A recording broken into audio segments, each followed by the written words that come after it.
and welcome to the latest edition of the One Hood Power Hour. I'm your co-host Kahari Mosley, here with my illustrious co-host Miracle Jones and Ryan White, and we have an incredible show tonight. Miracle threw her producer hat on and got two incredible guests. We're going to be joined by Congressman Mike Doyle and Lieutenant Governor John Fetterman. Boy, do we have a lot to talk about tonight. Wow, how are we going to get it all in an hour? So much has happened, since we last spoken. Obviously, I've been, off for a couple weeks, enjoying the holidays, getting ready for another busy year, kind of celebrating the victories. But since we last talked, Reverend Warnock and John Ossoff are going to Washington to represent Georgia in the United States Senate. Shout out to the One Hood Power team that sent over 90,000 text messages to mobilize voters in the state of Georgia, and really did a phenomenal job. And looking forward to replicating that. Not only in Georgia but here in Pennsylvania around the spring primary and the fall general election. Wow! But before we go any further, Miracle Orion, let's talk about the story that everybody's been talking about that really kind of put John Ossoff and Reverend Warnock's win on the back burner, and kind of made it a back page story was these incidents here in Pennsylvania at the state capitol. Just a horrible treatment that Lieutenant Governor John Fetterman got in the state Senate, as well as the story that everybody's talking about, an insurrection at the United States Capitol. So, before we bring our first guest in, let's kind of just do what we can to kind of decompress and kind of analyze, what would happen. Honestly, my head is still reeling, but I would love to get your point of view. I mean, it was a groundbreaking, historic night in Georgia. For those of you who are not aware, last Tuesday in Georgia, for the Senate runoff race and the Senate race, Georgia elected its first African American Senator, Reverend Dr. Raphael Warnock, as well as its first Jewish Senator, Senator-elect John Ossoff. And it was a very contested, one of the most expensive political races in U.S. history. So there's a lot to be said for how much money is going into politics right now. But it was a very historic night. A lot of people came out to vote. There was over 3 million early votes casted in the runoff races. So it was really groundbreaking in numbers, groundbreaking in turnout, and groundbreaking because of the results. Yeah, no, it was, as Miracle just mentioned, really unprecedented as far as turnout, both for a runoff election and for a non-presidential election in general. Yeah, and a really historic night. It's a shame that, a couple of these events from the past week that occurred shortly after the election have really overshadowed that, because this is a monumental victory for the people that worked for it in Georgia. I think it really, is a very clear indication of the idea that, a lot of these organizers and a lot of people in general have been saying for a long time that Georgia and a lot of these other southern states aren't necessarily red states as much as they are voter suppressed states. And with so many different tactics of voter suppression, on the books legally and otherwise, I think that's a really important point to drive home. And this election where turnout was able to be so high through so much grassroots organizing on the ground and other efforts, and what happens when those efforts are able to proceed and be executed at that level, again, really shows that Georgia and potentially a lot of these other southern states with a similar climate aren't red states. That's only reflects a certain percentage of that population, and really voter suppression plays a much bigger factor in the outcome of these elections historically than a lot of people had been willing to admit previously.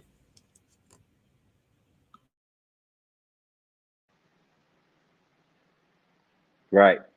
No, that's absolutely true. Yeah, I'm sorry, I'm having some issues with my technical side. Yeah, no, I mean, we're all really reeling from, what happened at the Capitol, all types of information is coming out. Obviously, we had a call earlier today. We talked about, the impact, that it may have on the upcoming inauguration, the impact that it may have on state capitals, all over the country. I know there's a call to march on state capitals all over the country. So, I think at this point, a lot of folks have a lot of anxiety and a lot of fear about, what, may happen, over, the next, week and a half. And not only that, I think a lot of folks are really starting to get worried about, what the next year or next few years may be like, given that, we've kind of crossed, this line, in decorum.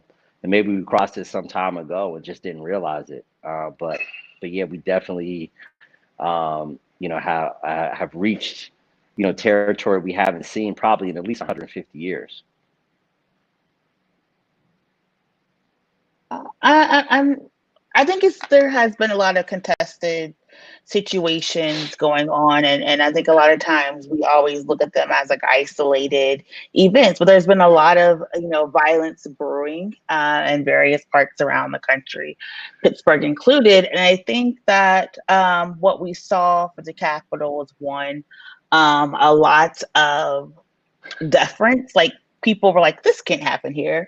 Like this won't happen here." Like clearly, it's And so I don't want people were underprepared. I think that we, for some reason, just assumed that people were going to be peaceful and they were not. And I think also a lot of times we like that false sense of security that being quote unquote in American politics gives us, and we ignored a lot of signs. There have been people who've been saying, violence is coming. We're putting a bunch of stuff together. And I think that is unfortunately is what we saw over the weekend. But we did also see, like I said, a lot of was Ryan said, unprecedented wins with voter turnout. We see a lot more people are engaged. A lot of grassroots organizations all across the country are doing voter engagement, voter turnout. And so there are a lot of positives. You see a lot of people coming together in mutual aid and support. And so some of the stuff we're also going to talk about at the end of the show. So I think that's also a reminder that while it seems like a lot of things are falling apart, there are a lot of community organizers and activists who are coming together to support each other. Yeah, absolutely. And I just wanted to talk briefly as well about some of the narratives, whether they be from politicians or the media, and the misconceptions that I've seen being thrown around all over the place following call it what it is, the domestic terrorist insurrection at the Capitol this week. As always, when something like this happens, you hear politicians and media pundits, etc., talking about, this is not America. This doesn't represent America. We're better than this. And I just don't know how many times we can possibly say that same thing, especially in like a given year, before we just recognize that that's not the case. And this is what it is. And I think the sooner we can recognize that, the sooner we can start to really address that and, actually effectively work towards changing that. Just all the things people saying like that, oh, this looks like a scene from Colombia or Turkey or, somewhere else in Eastern Europe or something. It's like, no, honestly, those countries have had a much more peaceful recent history of transfers of power at this point. So I think it's time we need to recognize that no, this is actually America, and work needs to be done accordingly. And another thing that was frustrating to see was people, again, politicians, media pundits, etc., talking about how could we have not seen this coming? How could we have not been prepared for something like this to happen? And again, the answer to that is that for anyone who's been paying attention, like we absolutely did see it coming, with the continued escalation of rhetoric and calls for action from Trump, from various other politicians, from people all over his base organizing, Proud Boys, people on Parler and even Twitter and more mainstream websites. This was a pre-planned, orchestrated event. They absolutely could have been prepared for it if they chose to be. You know, I lived in DC for a few years, and it's a very, very heavily policed city in general, especially around those areas. You know, I've been on city blocks of DC that were like 3 miles from the Capitol, where they were better prepared for this at the time. So yeah, those were just a couple things I wanted to talk about. That, as far as I'm concerned, have just been huge misconceptions and misconstructions of that event. Yeah, and we're very glad that you shared that insight about being in DC. And another person who was actually in DC when this happened is Congressman Mike Doyle, who is joining us. Originally, we wanted Congressman Doyle to talk about some legislation that was coming down that just got passed about diversity in the media. And so we were already in conversation. And then the situation, this insurrection happened. And so we've also asked Congressman Mike Doyle to join us. He's going to be coming in now, just to talk about what it's been like this past week, what actually is happening, and just some words of guidance to us throughout Pennsylvania. So welcome, Congressman Mike Doyle. Well, thank you very much. I agree with the gentleman that was just speaking. Many of us saw this on just mainstream internet sites. I think what surprised many of us is how the plan that the Capitol Police and other security agencies had put together was woefully inadequate. And I think to some extent there's investigations going on. They couldn't have done much of what they did without help from the inside. This was coordinated with people inside the Capitol and inside the government. And I just saw on the news today already some Capitol Police officers have been charged with being part of this, and there's more under investigation. So we still have a lot to learn about who perpetrated this and how they were able to access the Capitol the way they did, why the Capitol Police, they weren't even in riot gear, and there was not much of them, and requests for help from DOD and other agencies were being stalled. So yeah, I mean, it was a complete and total failure in terms of the security. I just got off a security briefing for the inauguration, and they're talking about the type of security fencing that they're putting up now for the inauguration that's not scalable. What they had that day on January 6th was bicycle racks, and the perimeter was so close to where the buildings were. It just didn't make any sense to a lot of us that were there and watching this unfold. So there's going to be thorough investigation. We're not going to have answers very quickly. But the important thing is to make sure that every single person that was involved in this is prosecuted and goes to jail. And I think we're going to find, unfortunately, that some of those people are going to be people that could not only be on the Capitol Police Force, but also maybe members of Congress and other people in the government. And that's an ongoing investigation that is going to continue far past the inauguration on the 20th. I thank you for that. And I don't want to traumatize you in any way, shape, or form. But if you feel comfortable, can you walk us through what happened? Because you were there in DC. From your point of view, just like what happened and what were you being told was happening when people were storming the Capitol? Well, as you can remember, we were there to count the electoral votes, and it was going alphabetically. So the first state that got challenged was Arizona. At that point, when someone issued a challenge, a House member and a senator in writing, the joint session of Congress then breaks apart. The senators go back to their chamber and the House members stay in theirs, and 2 hours of debate commences. Because of COVID, the amount of people allowed on the House floor was greatly restricted. So many of us that had states that we believed were going to be contested, Pennsylvania being one of them, were told to stay in our offices until it was time for us to come down on the floor and defend the electoral votes of our state. So I was not on the House floor when it happened, but my office in Cannon sits on the Independence Avenue side of the building, which gives me a clear view over to the Capitol. And I could see the Capitol Police lined up on the House steps and the Rotunda steps and the Senate steps.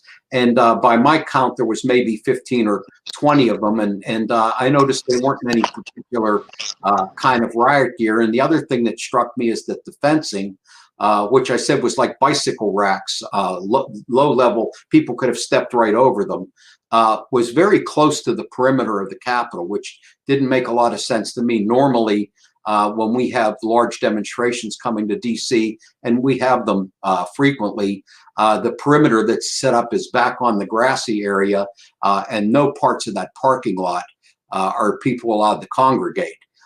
So the whole setting seemed strange. And then a couple of those bicycle racks were opened up, and people were actually standing at the bottom of the steps.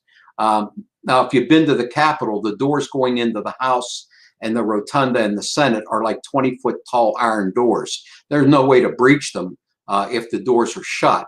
But when those people rushed the Capitol, they started breaking out windows, and people actually from the inside got those doors open.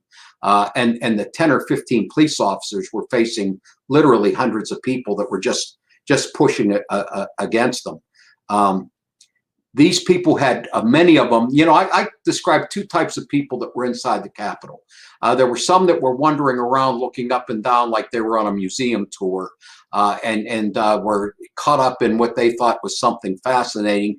And then there was a group that some of them ex-military, trained, knew exactly why they were there, where they were going. To find the Speaker's office, there's members of Congress that don't know where the Speaker's office is. You have to go through a small hall off a statuary hall to a very tiny elevator to go up to the third floor. It's not a marked office, yet they knew exactly how to get up there.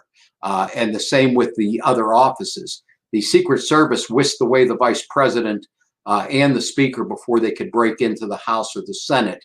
And people were literally, some of them were cheering, chanting, "Hang Pence." Which to me, here's, the Vice President who's been probably the most loyal person in the Trump administration. And the first time he decided not to go along with an illegal act, the president called him a traitor, and the supporters did. But there were people there that they were equipped with zip ties and other instruments they were looking to capture prisoners. They kept yelling, "Where are they?" They were looking for members and somebody to capture. So you had an element in there that had a clear mission, and they were sent there to stop the vote.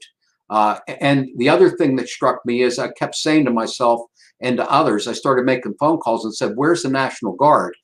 For the longest time, it seemed like there was nobody coming to the rescue, that it was just the Capitol Police, and they were being overwhelmed. And it really wasn't until they got thousands of National Guard troops in there that they were able to finally get people out of the building, and then do a search for bombs or anything left behind, and say that the building was safe enough for us to go back in and continue the count, which we did till about 3 o'clock in the morning. We actually spoke when Pennsylvania came up. I believe it was around 1 in the morning when that debate started. So it was, it left a lot of us with a lot of questions. And like I said, at the intelligence briefing, which is still going on, it's going on to 7:30. Members are right now asking questions. There's a lot of things that need to be answered. A lot of what happened on the 6th doesn't make any sense. And the type of preparation that the Capitol Police made and the other people that were charged with securing the Capitol that day, this wasn't, this wasn't like an event that there wasn't some talk that they were going to stop us from doing this.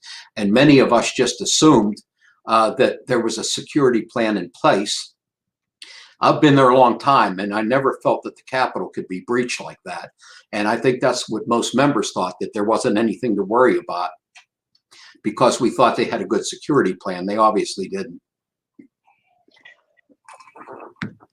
Hey, how you doing, Congressman? Thank you for your service. It's always great to see you, Congressman. how can and as well as anyone in the country that there's folks within your own body that you know we're helping fan these flames, as has been said so often over these past several months. Is there going to be some sort of an accountability mechanism, for those members of Congress that seem to have, may not have played a direct role, in what happened last Wednesday, or may have, played, a more direct role than we know. But is there an accountability mechanism to hold those folks accountable? Because it seems like, and I think Ezra Klein did a great piece talking about, how, many of these folks are getting pulled off of planes as they should, or losing their jobs and getting identified from all over the country. And it looks like they are going to be held accountable. But the folks that put these ideas in their head, are they going to get, held accountable? Because in some ways, there is a personal responsibility thing here. But also, if someone gets on TV for a year and keeps, telling misinformation, some people, are going to believe that misinformation. So how can we hold those folks accountable as well, who put these ideas in people's heads? Well, part of that starting already. There's been a something called the Sedition Caucus, and we are publicly identifying all those members of Congress who were part of an effort to undo the will of the voters in the 6 states they were originally going to try to disqualify. And I think there's some other members that, Congress has the power to censor or expel members. Mo Brooks comes to mind immediately as someone who's taken a very direct role in inciting that crowd. He was at that rally, and I believe his exact words is, "It's time for us to march to the Capitol and kick some ass." I think, he stands out in my mind. But there's many enablers right here in our state of Pennsylvania. 8 of the 9 Pennsylvania Republican congressmen stood over there and tried to make us believe that the vote in Pennsylvania was somehow tainted. Now, this is the same ballot that all their names were on, counted by the same scanning machines and the same county elections departments all throughout Pennsylvania. And we're supposed to believe that their elections were run fairly, that the 3 statewide offices, which Republicans won 2 of, all 3 seats were previously held by Democrats, that all those elections were fine and nobody was calling for a remedy to undo those elections, just the one for president. Act 77 that allowed us to do no excuse mail-in voting, that was a Republican bill. Every Republican in the state Senate voted for it, and all but 2 in the state House, because they thought it was a bill that advantaged them because they got rid of straight ticket voting. That was their goal, was to eliminate the lever or the ability for people to vote straight Democrat or straight Republican. And in return for that, they put forward this idea, we'll give you mail-in, no excuse mail-in voting if we get that. There was 120 days to say that act was unconstitutional. Not a single Republican challenged that act because they liked that act until somebody didn't get elected that they wanted to get elected, Donald Trump. And then Mike Kelly and the rest of the Pennsylvania Republican delegation, with the exception of Fitzpatrick over in the southeast part of the state, said the whole vote should be negated in Pennsylvania because Act 77 is unconstitutional. I mean, this is the hypocrisy of these Pennsylvania Republicans who are enablers. They are part of the reason that people think the way they do in their districts, because they perpetuate the lies being told by Donald Trump in their own congressional districts. And they've created a Frankenstein monster that they can't control anymore. These Republicans, they're not afraid of Trump. They're afraid of the people they created in their districts. And that's why this is so difficult for many of them, even after there's video evidence of an insurrection taking place in the Capitol. They're unable to join us in an impeachment resolution. We have called on this president to resign. That was plan A. we have urged the vice president, and tomorrow night at about 7:30, we'll be voting. We tried to do it this morning by unanimous consent, and a Republican congressman from West Virginia objected. So we have to have a full vote, which will happen tomorrow night, urging the vice president to invoke the 25th Amendment. If he fails to do that, we will move forward on the next day with an impeachment resolution, which just says one article of impeachment. And we don't need to have a trial to decide whether or not this offense is impeachable. This president incited an insurrection against his own country. If that's not an impeachable offense, I don't know what is. And we're going to make every Republican and every Democrat in the House and the Senate cast their votes. We'll cast it on Wednesday, and there's still some discussion when this will go over to the Senate. It could get over immediately, or there's some talk of delaying it, and I haven't heard the latest on that. But we have to make sure. I was asked on Channel 4 today, the president's leaving in less than 10 days. You know, why do something that's going to further divide the country? This president led a coup against his own country. And we're supposed to say he's leaving in 10 days. Let's just forget about it. That can't happen. Every future president and everyone in this country needs to know that behavior has to be held accountable. And whether or not the Senate convicts him or not, in the House of Representatives, we're moving forward because there is no way in the world we're going to allow this guy to walk out of office. And I got news for you. There's many groups. I got emailed today from a group that said that he's still going to be president on the 20th, that when he said that there's going to be a new administration, that he just meant he was getting rid of the traitor Pence and his cabinet that were disloyal to him, and that he's already got the army ready to help him take back the country.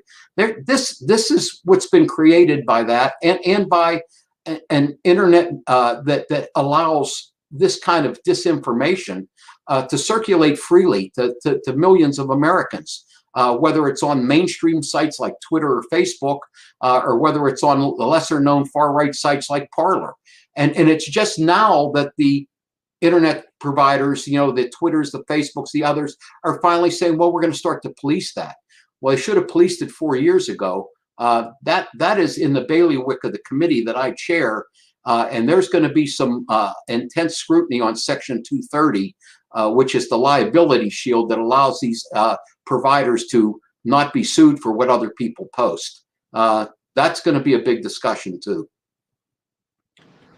Congressman, thank you again so much for joining us tonight, and for providing all that information. You actually just answered the question I was going to ask about, you know, your motivation for co-sponsoring the articles of impeachment, and how that process was likely to play out.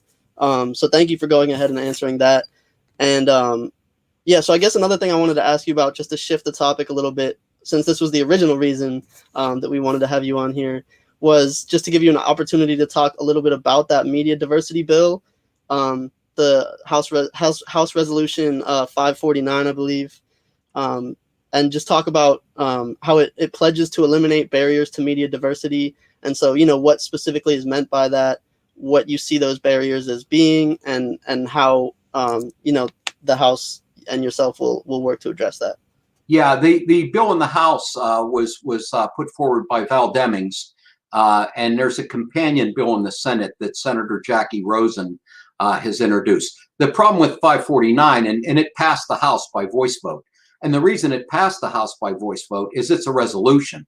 It has no binding effect. It doesn't mandate anything. It doesn't require anything. It's just a statement of principle. So, you know, what is important is we need legislation. Now, my committee, which has jurisdiction for media matters, we let 4 bills out of my committee last year on media diversity.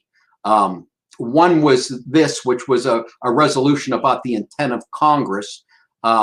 One was about requiring broadcast stations and cable companies to start to disclose their EEO hiring data so that we could scrutinize what kind of a job they're doing that. And the last one that was introduced by G.K. Butterfield was creating an incentive program to help minority groups and women to purchase broadcast stations, because it's really abysmal number of minority owners. I think it's 3% of broadcast TV and radio stations are owned by people of color. And one of the ways I think we can reduce these barriers is putting in place, we have to put in place real policies that create meaningful opportunities for ownership of media organizations by people of color, and transparency and accountability as to the employees at these organizations. These should start to reflect the communities that they serve. And unfortunately, what we see is just the opposite. Under the Republican administrations, we've seen a lot of media consolidation. And when these medias consolidate, you lose the local aspect of that. And so what we're trying to do is change that. And one of the good news pieces was Georgia. That Georgia Senate election changed a lot of things for what my outlook is for next year or this year. Whoever thought Georgia would send us a Jew and a black person in the U.S. Senate? That was something like, well, that ain't never going to happen. But people in Georgia came to the polls and they voted in record numbers, and we now have a 50-50 Senate, and the Vice President Kamala Harris will break that tie to put Democrats in control of the Senate. What that means is we control the agenda and we control what bills come to the floor. Those two bills that come out of my committee that we got out of committee, but we couldn't get them passed over in the Senate, was because Mitch McConnell won't let anybody vote on these bills. He just buries them. We had 400 House bills sent over to the Senate, over 250 of them bipartisan, and Mitch wouldn't let them come to the floor for a vote. They were so busy just appointing federal judges. Now, under Democratic control, Joe Biden's agenda and our Democratic agenda will at least get to the floor, and people will have to be held accountable by how they vote. The last hurdle is the filibuster. Right now in the Senate, if you want to pass things through regular order, you need 60 votes. Well, we don't have 60 votes. We have 51. So the question is whether the Senate will give up that age-old Senate rule. It's not constitutional. Of requiring 60 votes, the 60-vote rule, the filibuster rule. A lot of them don't want to do it on either side of the aisle, but I believe that it's time for us to do that. This would be a way for us to be able to get much of our agenda and much of what we're trying to do on media diversity, not only out of the House and over to the Senate, but over to the Senate in a form that we can actually pass it if we can get 51 votes. But I think for a lot of things, we're going to be able to get that 60-vote margin. And I can't stress enough how big a deal it was to win those two Georgia seats, something that even up to Election Day, I thought we might win one, but I never dreamed we could win two. It was the one silver lining in what was a really horrible week. Yeah. So, Congressman, I do thank you so much for stepping out of, the hearing to come and talk with us. It's very much appreciated. Please feel free to come back. And like I said, thank you so much. I hope you and everyone in the office of the Capitol stay safe, and hope that y'all have like mental health support and mental health care, because that's very traumatic thing to go through. So thank you so much for joining us. Yeah, thank you for having me. I look forward to coming back. Take care.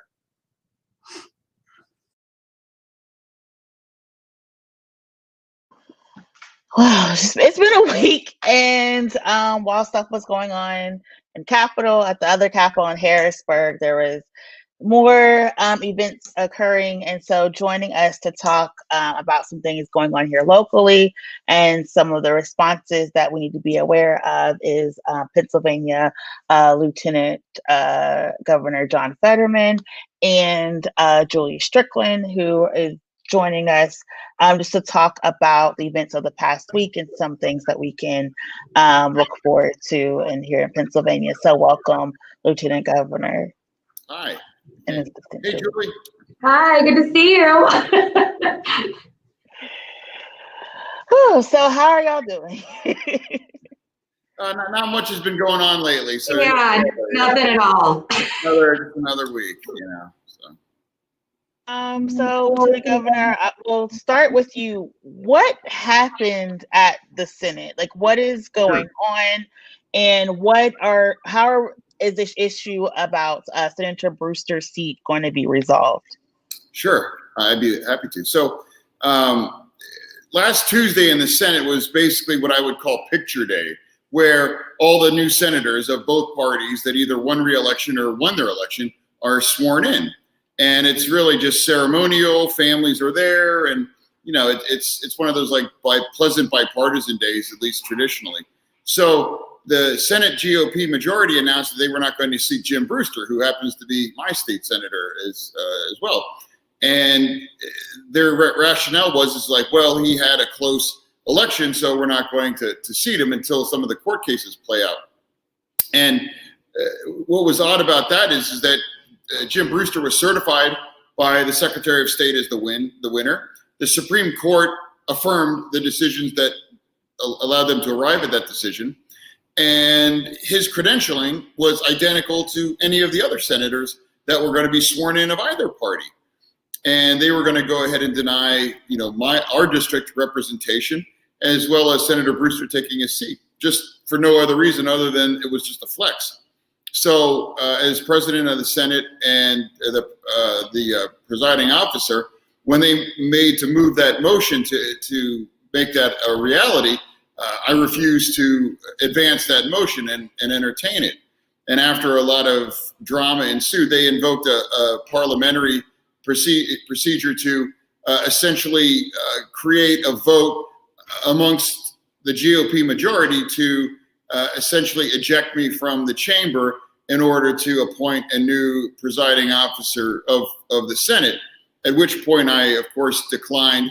And we, all the Democrats rallied around, and Senator Brewster joined all of the other senators that were going to be sworn in. And then ultimately it created a little bit of chaos. And then Senator Brewster decided that, we've taken it as far as it can go. So he left the floor, and that's when I felt it was appropriate for me to do. And, there was just absolutely no reason why Senator Brewster wasn't seated. He even offered a conditional appointment. In other words, if Ms. Ziccarelli, who was his challenger, ultimately prevails in court, which we will learn tomorrow how the district court decides, he would gladly step down. So this was just a really crass power grab, for lack of a better phrase. And, what was going on at the same time, where there were about 200 angry Trump voters underneath my office balcony on the Capitol steps in Harrisburg, having a rally. And looking back at what happened, in Washington, D.C. the very next day, I'm not sure what necessarily made, Harrisburg any different than what D.C. turned into, because we didn't have any extra special security, and they certainly could have overwhelmed the Capitol building there too. So it was just a really weird and chaotic day for no reason whatsoever. And turning to you, Julie, you are the Western Regional Director. You travel. I call it Pennsylvania, but I'm going to say Western Pennsylvania. Yes, Western Pennsylvania. Yes, all 26 counties in the West. And so, has the events of this past week changed the way that you're able to do your job and like the safety and security that you feel working to represent the people in Pennsylvania? I'd first like to say, thanks for asking. And, the bottom line is, and what I want to get across is, everyone that I work with, everyone that I serve with, we all want to be there to do our jobs and to do our jobs safely. I can also see that everyone that I work with is committed to showing up every day and doing our jobs.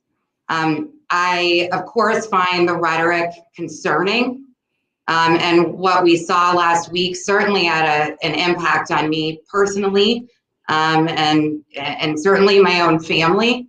But at the end of the day, I am dedicated to what I'm doing, and we are on a mission, and that's what we signed up for.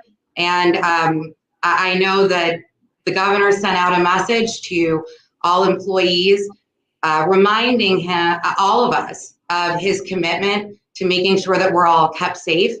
And I find him to be a very trustworthy individual. So I certainly hope things tone down and that we can focus on the real issues at hand with getting things back on track in this country. And I look forward to working on it.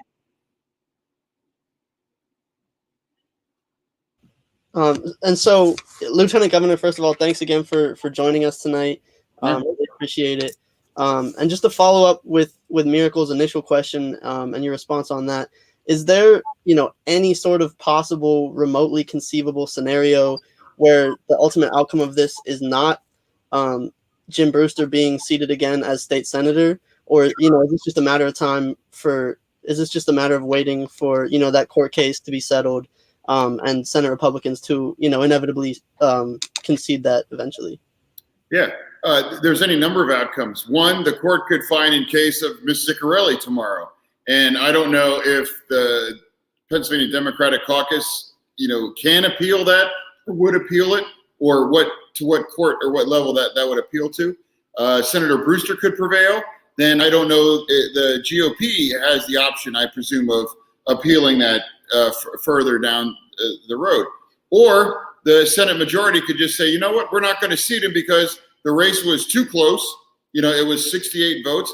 I mean, it's really kind of strange. Is like, if they wouldn't seat him now when he had the certification, I'm not sure what the court really, the ruling does when the Secretary of State already certified that. And the Pennsylvania Supreme Court, I want to be clear, the Pennsylvania State Supreme Court certified this. And the Pennsylvania State Supreme Court, as you know, is elected democratically by all Pennsylvanians. So this isn't a matter of, some kangaroo court that doesn't have jurisdiction. It's the highest court in our Commonwealth. And you may not like every judgment that comes down, but they were democratically elected. And it's astonishing. It's astonishing that they criticize me for not following the rules of Senate decorum when they're not even following the law, even when it comes down from the highest court. So who knows how long this could get ultimately dragged out. My outrage is also directed at the fact that, they passed a law. They literally passed a law that prevented me from flying pride flags and weed flags from my office balcony, which is very prominent in Harrisburg. But they didn't have anything to say when one of their sitting senators that was sworn in the same time Senator Brewster was supposed to be, for basically participating in the Capitol Hill uprising. There's a picture of him with former State Rep Rick Saccone, and Rick Saccone says, we're storming the Capitol. I mean, literally, that's his phrase. So I guess storming the Capitol, during that kind of uprising was okay, but not seating a senator or advocating for LGBTQIA rights and marijuana legalization is, they need to pass a law. So it's just bizarre. I don't understand where they're coming from. I truly don't.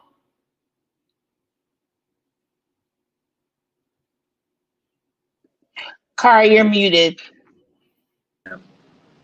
Okay, I think I'm off mute now. Thanks, Mr. Producer.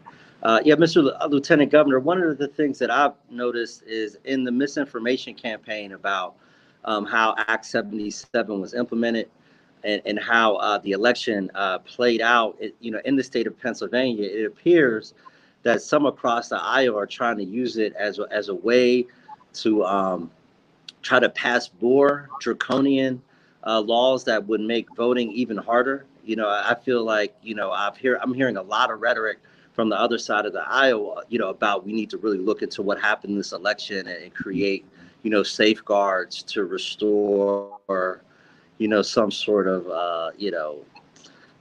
reluctance that we have, toward the voting system. Is this what you're hearing as well, from your perch? Sure. And how vigilant do we have to be to ensure that that some interests in the state of Pennsylvania don't make it harder to vote the next time we go to the polls? That's really an excellent question, and one that brings like a discussion of voting by mail. I think we would all agree it's better when it's easier to vote and it's more accessible for more people. Generally speaking, those that don't support that don't think they can win the battle of ideas.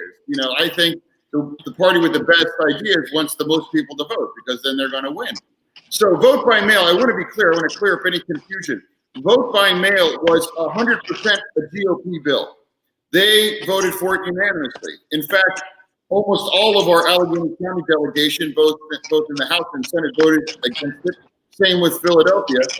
Basically, it was the Republicans' grand bargain to eliminate straight party voting ticket in Pennsylvania. We in Utah were the only two states in the nation that still had that. So they said, we'll give you vote by mail if you get rid of straight party voting.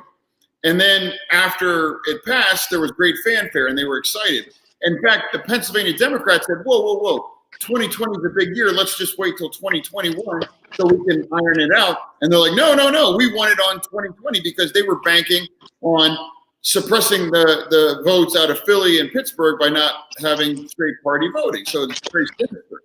And then the pandemic hit, and then suddenly vote by mail made it easier for all these populations to vote, especially during a pandemic. And then they had huge buyer's remorse, coupled with Donald Trump saying that it's rigged and it's fraudulent. And then it turned into a case of we had zero issues, zero. Our general election was perfect by any standard metric of elections. We had 3 documented criminal cases of voter fraud.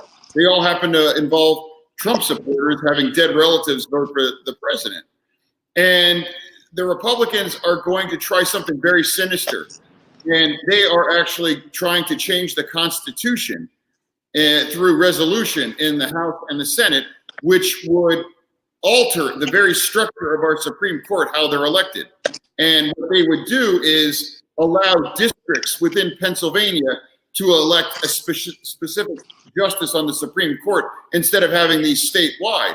And the reason they want these districts is because they would carve out areas that virtually guarantee you're going to have a conservative member elected to the state Supreme Court. They lost playing it fair and square statewide.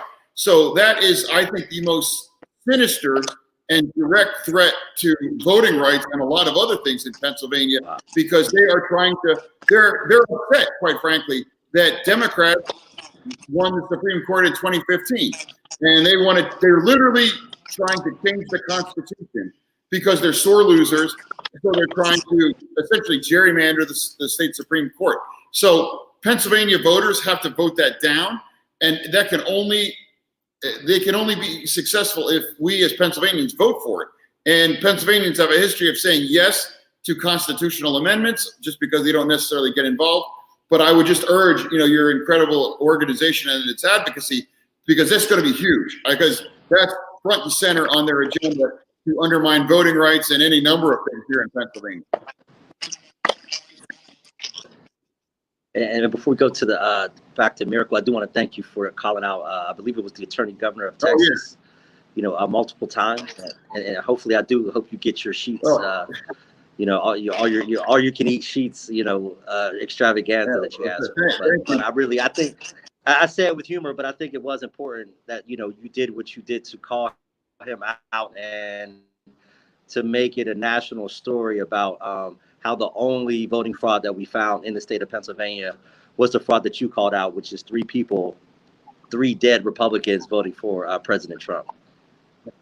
Well, thank you. And although I didn't expect my colleague in Texas to actually pay up, any money he would have paid would have gone to the Greater Pittsburgh Food Bank. Because, the need is so extreme. But you brought up a great point. Those were out of 7 million votes. There was 3 cases. And also, let me just say, there was a lot of awful dog whistling done by Republicans and the president. Bad things happen in Philadelphia. All that is just code for saying they cheat, et cetera, et cetera. It's just gross. It was gross at every level. And one of my good friends, Commissioner Al Schmidt in Philadelphia, was a Republican commissioner. And he actually pushed back against that, and he received death threats. His children literally had to go into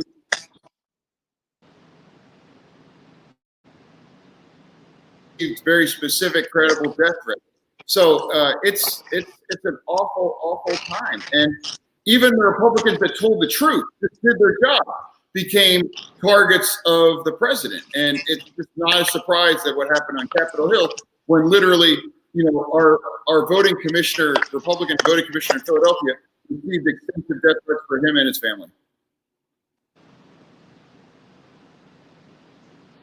Thank you for that. And I know we're just coming up on time, so I do have a couple of questions about some of the reports that are talking about there's going to be a lot. Pittsburgh is a hot bed. They're saying it's one of the cities that there may be some issues this weekend. And so a lot of people are, have like fear, but they are wanting to make sure that there is a weighing between their fear and their civil liberties, because they don't want to see a lot more state police and state violence and state surveillance.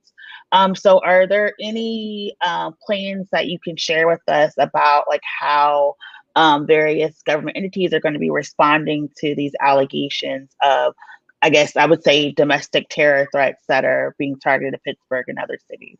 Sure. Well, I can say this. The state police has a very specific unit that all they do is monitor online activity, like day and night, especially now during heightened times of all this. So I can assure you that the state police are coordinating with local authorities out here in Western Pennsylvania on a state and federal level. And, it's because there's been a lot of deplatforming of the president and some of these other awful individuals.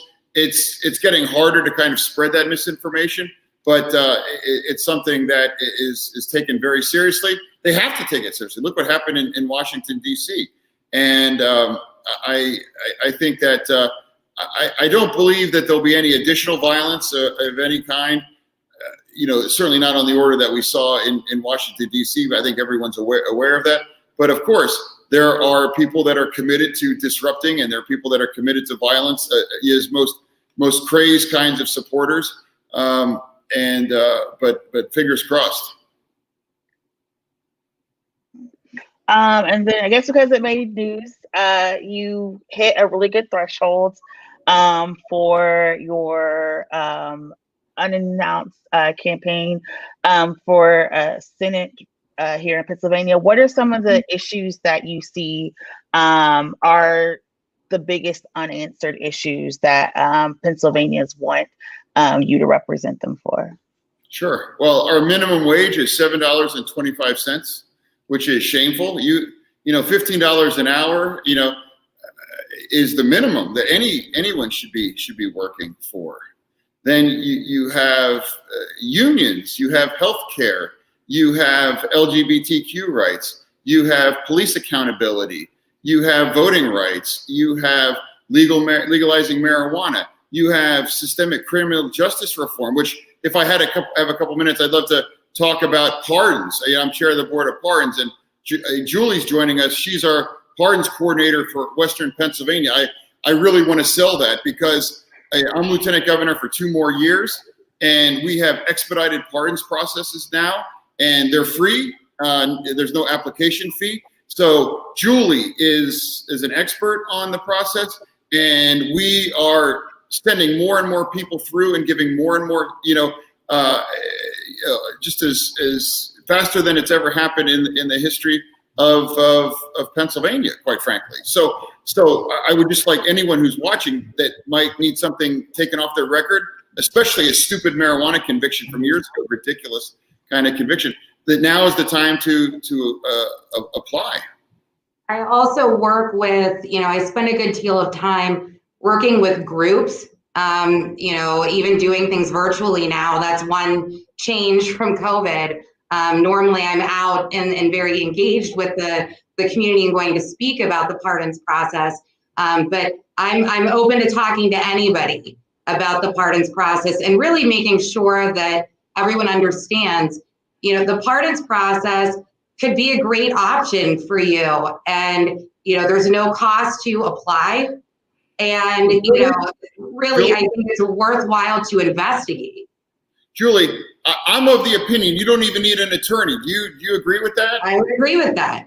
Yeah. Please don't waste money on an attorney. Don't let this process intimidate you or put you off. There's never been a better chance. There's also, if I may add, there are wonderful resources online on the Board of Pardons website.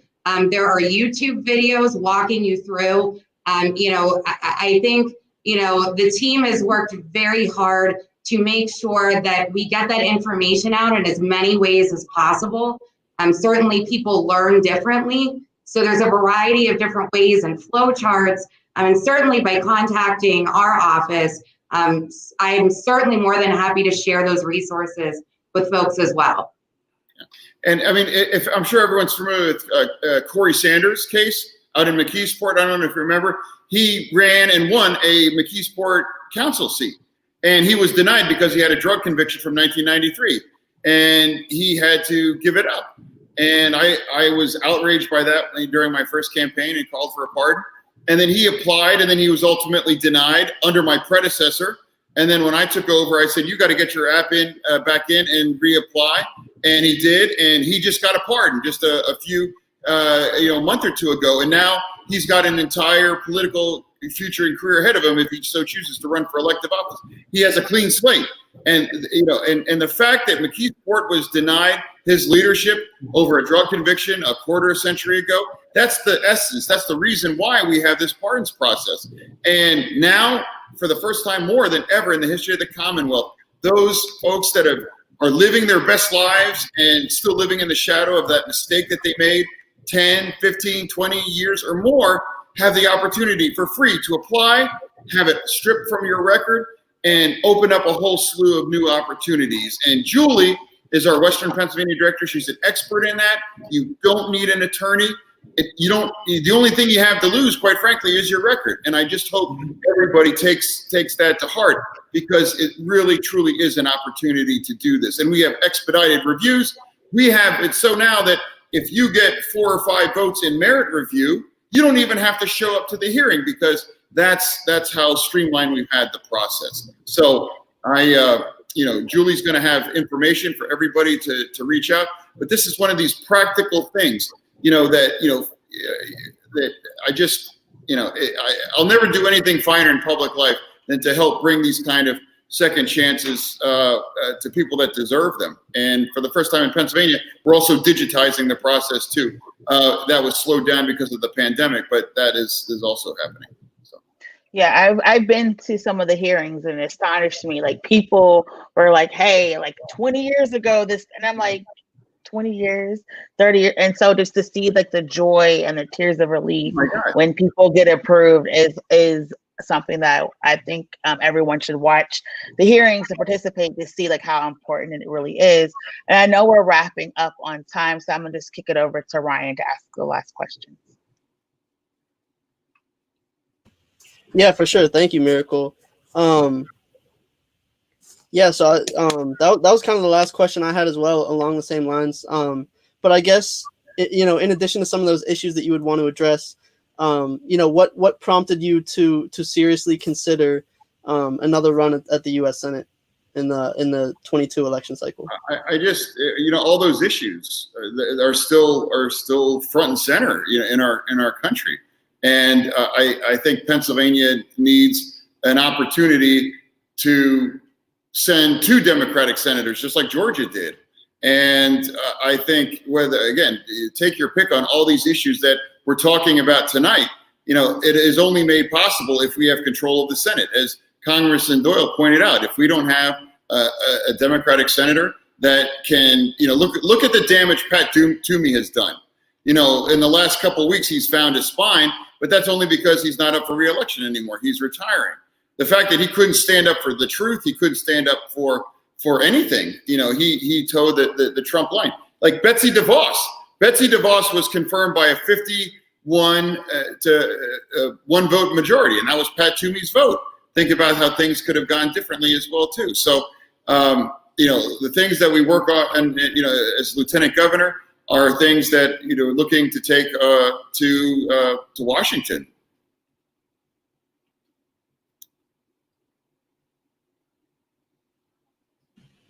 Yeah, absolutely.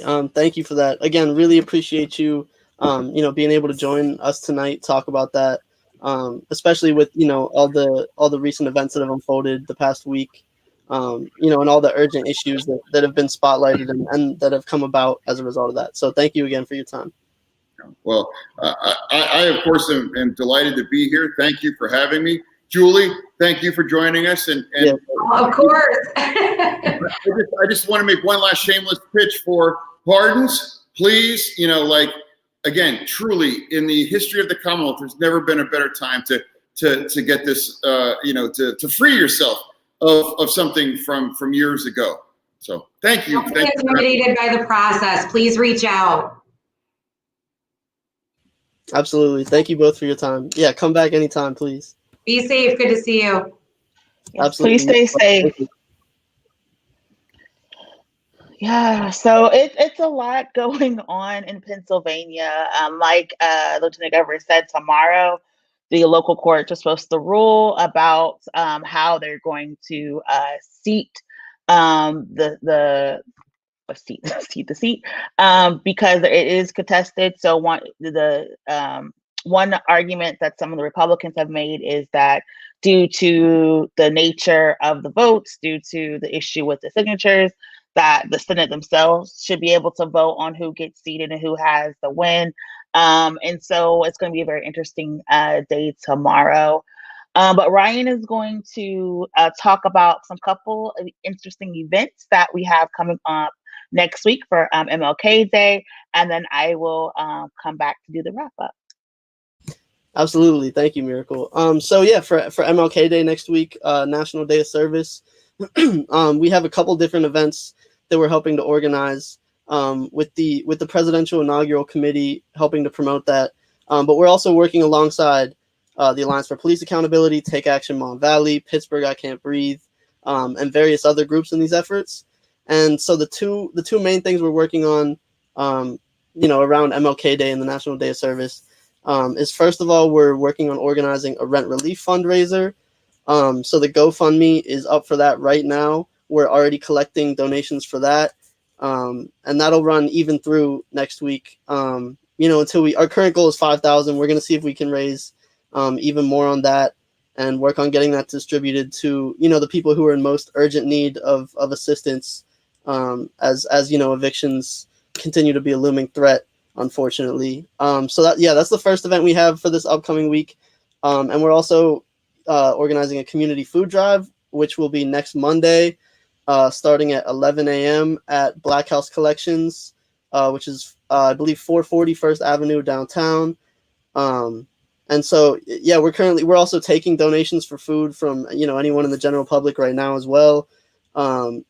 Especially, canned goods and anything with a substantial shelf life. But if you have produce or anything like that, that you'd like to donate as well, we ask that you save that for this weekend, just so it's still fresh for people on Monday.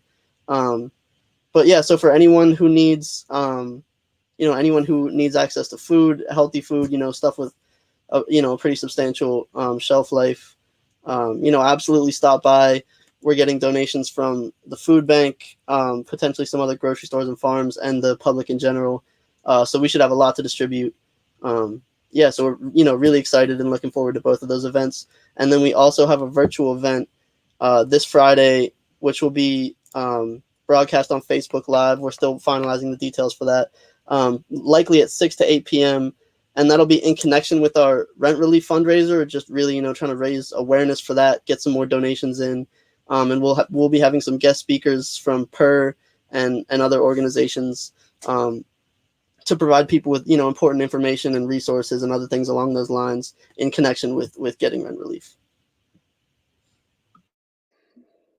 Yes, so this year, we're off to a start, but mutual aid and community is how we're going to make it through and how we're going to support and protect each other. If you are just new to like One Hood or One Hood Power, One Hood Power, we are a C4 organization. We use our platform to build up people and politics and power. And so we want to thank you all so much for joining us.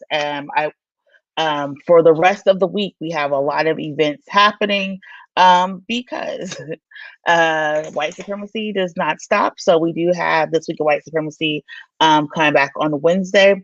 Tomorrow, for what Black Pittsburgh needs to know, we're going to have a discussion about how the events of last week were privileged, were exercised in privilege. We're bringing back Ask a Black Doctor because we know a lot of you have questions about COVID-19 and this vaccine and what it means for you and your community as we do the rollout. And of course, like Ryan said, we will have the fundraiser on Friday as well. So there's a lot of things for you to do to get involved in. Of course, we want to remind you here in Pennsylvania, if you have not already, you have 5 more days to register to get your health insurance. It's on the Pennsylvania Marketplace. We'll put the link in the chat as well. So if you do not have health insurance, please go online. Pennsylvania does have a Medicaid expansion. So if you're one of the people, like so many thousands of Pennsylvanians who are recently unemployed or underemployed, there's still plans for you on the Marketplace to have health insurance for 2021. So I want to thank you all so much for joining us, and I will kick it over to Kahari so he can take us out.